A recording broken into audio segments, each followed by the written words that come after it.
మొత్తంగా మరి ఇప్పుడే ఈ వివాదం రావడానికి ఎలక్షన్ సంబంధించిన రాజకీయ కారణాలే కారణం అంటారా ఫైనల్ గా?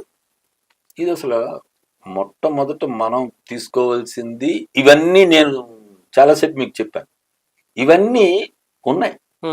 కానీ ఎన్నికల టైంలో ఎందుకు వచ్చింది అని అంటే ఇది నేను ఇంకా పర్సనల్ విషయాల్లోకి వెళ్ళే, మోడీ గారి పర్సనల్ విషయాల్లో కానీ పినరయ్ విజయన్ గారి పర్సనల్ విషయాల్లోకి వెళ్ళే. నాకు పర్సనల్ విషయాలు అక్కర్లేదు. ఆయన ప్రధానమంత్రి, ఈయన ముఖ్యమంత్రి. ఈయన మీద ఒక ఈడీ కేసు వచ్చింది. ప్రధానమంత్రి గారు ఇప్పటి వరకు ఒక ప్రెస్ మీట్ పెట్టారా?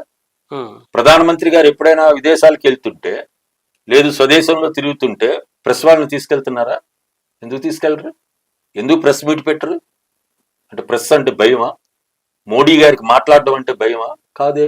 మరి పినరయ్ విజయన్ గారు ముఖ్యమంత్రిగా ఒక సామాన్యుడు, మీరు నేను వెళ్తే కేరళ, మేము మీకు కలుద్దామని అనుకుంటే, ఆయన సెక్రటేరియట్ లో ఉంటే ఆయన వెంటనే రమ్మని చెప్తారు.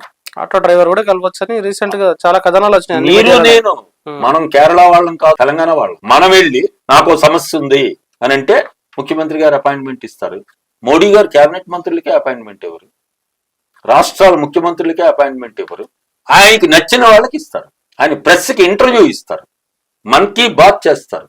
కానీ పినరయ్ విజయన్ గారి లాగా ప్రజల్లోకి వెళ్ళరు, ప్రెస్ ని పిలిచి మాట్లాడరు, ప్రెస్ తో మాట్లాడరు. ప్రెస్ వాళ్ళు వేసిన క్వశ్చన్లకి సమాధానం చెప్తారు. మోడీ గారు అసలు ప్రశ్న వేయకూడదు. ప్రశ్నిస్తే మీరు దేశద్రోహులు, ప్రశ్నిస్తే మీకు చట్టాలు వస్తాయి. మీరు ఈడీ రావచ్చు, ఐటీ రావచ్చు, సిబిఐ రావచ్చు, లేదు ఇప్పుడు కొత్తగా ఉపా చట్టం రావచ్చు. ఇవి మరి ఈ చట్టాలు ఏవి బాగా కేరళలో అమలు చేయలేదే పినరయ్ విజయన్ గారు, అవేవి తీసుకోలేదే.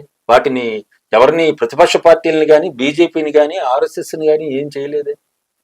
అది ముఖ్యమంత్రి అంటే, అట్లా ఉండాలి ముఖ్యమంత్రి అంటే. అంటే గత ఎన్నికల్లో కూడా పినరయ్ విజయన్ గారు ముఖ్యమంత్రి, అసలు బీజేపీకి ఒక ఎమ్మెల్యే సీట్ ఉంది, దాన్ని కూడా రానియమని చెప్పేసి ఆ ఒక ఎమ్మెల్యే సీట్ కూడా 21లో ఒక సీట్ కూడా పోయింది, జీరో. తర్వాత ఎంపీగా మళ్ళీ గెలిచారు. ఈసారి తప్పకుండా కేరళలో ఎక్కువ సీట్లు రావడానికి బీజేపీ ఒక రాజకీయ ప్లాన్ కూడా ఇస్తుంది అనుకుంటున్న సమయంలో దానికి అనుగుణంగా ఇది వచ్చిందనే కంక్లూజన్ రావచ్చు అంటారు మీ అనాలిసిస్ ప్రకారం? నేనైతే కంక్లూజన్ కి వచ్చేసాను. వీక్షకులు ఎట్లా వస్తారో, ఏం ప్రశ్నలు వేస్తారో వీక్షకులకి సంబంధించింది. కానీ నేను గత 30 ఏళ్లుగా రాజకీయాలలో లేని కానీ రాజకీయాలని పరిశీలిస్తున్నాను, రాజకీయ పార్టీల విధానాలని పరిశీలిస్తున్నాను, విధానాల మీద విశ్లేషణ చేస్తున్నాను, ప్రజల సమస్యల మీద నాకు అవకాశం ఉన్నప్పుడల్లా నేను స్పందిస్తున్నా. ఒక మిడిల్ క్లాస్ నాయకుడిగా నేను 20 ఏళ్ళు ఆల్ ఇండియా ఆఫీస్ బేరర్ గా పనిచేశాను. అందువల్ల నా వ్యక్తిగతం ఏం చెప్పటం లేదు. ఈ రాజకీయాలు ఇన్ని రూపాల్లో నేను పరిశీలించిన తర్వాత నేను ఇప్పుడు చెప్తుంది, మోడీ గారు అధికారంలోకి వచ్చిన తర్వాత మీకు లేటెస్ట్ ఎగ్జాంపుల్ బీహార్ ఎట్లా గెలిచారు? ప్రజలు గెలిపించుకున్నారు అంటే, ఈరోజు ప్రెస్ మీట్ మీరు చూసి ఉంటారు కదా, ప్రజలే గెలిపించారు, ప్రజాస్వామ్యం ప్రజలే గెలిపించారు. కానీ సరేంటి ఈ రోజు అది వెళ్తే మళ్ళీ ఇంటర్వ్యూ అవుద్ది, కానీ నేను దాని గురించి వెళ్ళటం లేదు. ఈ రోజు బిఎల్ఓ మొత్తం చనిపోతున్నారు. ఎట్లా చనిపోతున్నారు? వాళ్ళ మీద పెట్టిన ప్రెషర్. ఇప్పుడు ఈ రోజు వెస్ట్ బెంగాల్ లో పెద్ద ధర్నా జరిగింది, పెద్ద ధర్నా ఎలక్షన్ కమిషన్ ఆఫీస్ ముందు.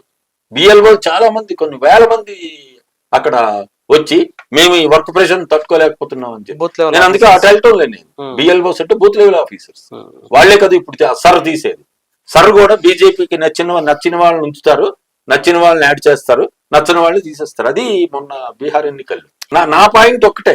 నా పాయింట్, మోడీ గారు ఎన్నికైనప్పటి నుంచి ప్రధానమంత్రిగా లేదు ముఖ్యమంత్రిగా రెండే ఆయన సబ్జెక్టులు. ముఖ్యమంత్రిగా ఉన్నప్పుడు నేను ఎట్లా నా సీట్ని కొనసాగించాలి, ఎట్లా బీజేపీ అధికారంలోకి తీసుకురావాలి, మతాల మధ్య చిచ్చెట్లా పెట్టాలి, ప్రజలకు ఎట్లా నేను మేలు చేయాలి, ప్రజలకు ఎట్లా సేవా కార్యక్రమాలు చేయాలి, ప్రజలకు ఎట్లా సంక్షేమ కార్యక్రమాలు చేయాలని కాదు. ఇప్పుడు 2014లో ఆయన ప్రధాని అయిన తర్వాత ఇప్పుడు దేశమంతా అదే. ఇప్పుడు మీకు ఒరిస్సాలో అల్లర్లు ఎందుకు పెరుగుతున్నాయి? జరుగుతున్నాయి? ఇప్పుడు మీరు 2014 ఆయన అధికారంలోకి వచ్చిన తర్వాత మత కొట్లాట్లు, మత హింసలు, వాళ్ళు చేస్తున్న దౌర్జన్యాలు తీయండి. ఎవరన్నది నేను అంటోలే. కానీ ప్రధానమంత్రిగా ఆయన కంట్రోల్ చేయాలా, కంట్రోల్ చేయొద్దా? నా ప్రశ్న అది. అందువల్ల ఇవి ఆలోచన చేస్తే అప్పుడు ఇవన్నీ వస్తాయి. అందువల్ల ఆయన ఏ కోణంలో తీసుకొచ్చారు అని అంటే ఈ కోణంలో ఈ కోణంలో తీసుకొచ్చారు. ఎన్నికలే ఆయనకి ప్రాధాన్యం. ఎన్నికల్లో ఎల్డిఎఫ్ ను ఓడించాలి ఎన్నికల్లో. అందుకే ఈ ఈడీ ఇది అది నా వరకు నేను కన్క్లూడ్ అయ్యి వచ్చింది. నేను ఒక నిర్ణయానికి వచ్చింది.